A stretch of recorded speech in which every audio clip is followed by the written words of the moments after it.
ಉಡುಪಿ ಜಿಲ್ಲಾ ಉಸ್ತುವಾರಿ ಸಚಿವ ಬಸವರಾಜ ಬೊಮ್ಮಾಯಿ ಅವರು ಕುಂದಾಪುರ ತಾಲೂಕಿನ ಕೋಡಿ ಭಾಗದ ಕಡಲಕೊರೆತ ಪ್ರದೇಶಕ್ಕೆ ಭೇಟಿ ಕೊಟ್ಟು ಪರಿಶೀಲನೆ ನಡೆಸಿದರು. ಈ ವೇಳೆ ಮಾಧ್ಯಮಗಳ ಜೊತೆಗೆ ಮಾತನಾಡಿದ ಅವರು, ಕಡಲಕೊರೆತಕ್ಕೆ ರಾಜ್ಯ ಸರ್ಕಾರ ಅನುದಾನದಿಂದ ಪರಿಹಾರ ಮಾಡೋದಕ್ಕೆ ಸಾಧ್ಯ ಇಲ್ಲ. ಈ ಸಮಸ್ಯೆಗೆ ಶಾಶ್ವತ ಪರಿಹಾರ ನೀಡೋದಕ್ಕೆ ಬಹುಕೋಟಿ ಮೌಲ್ಯದ ಯೋಜನೆಯ ಅವಶ್ಯಕತೆ ಇದೆ.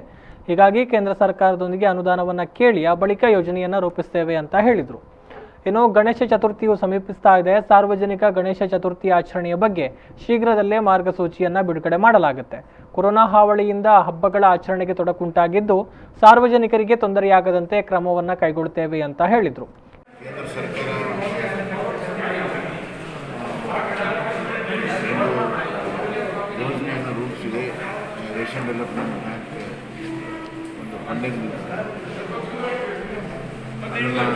ಕರ್ನಾಟಕದ ಉದ್ದಗಲಕ್ಕೂ 320 ಕಿಲೋಮೀಟರ್ ಏನು ಕಡಲಿದೆ, ಅಲ್ಲಿ ಅತಿ ಹೆಚ್ಚು ಕೊರತೆ ಆಗುತ್ತೆ.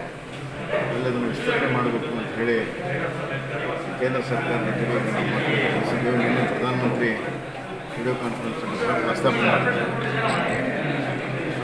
ಅದರ ಮುಖಾಂತರ ಈ ಕಡಲ ಕೊರೆತವನ್ನು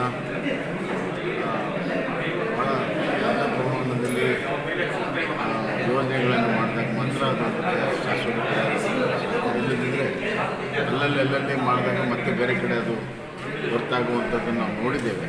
ಹೀಗಾಗಿ ಅದಕ್ಕೆ ಸಮಗ್ರವಾದಂಥ ಒಂದು ವರದಿಯನ್ನು ತಯಾರು ಮಾಡಿ ಕೇಂದ್ರಕ್ಕೆ ಕಳಿಸ್ತಾ ಇದ್ದೇವೆ.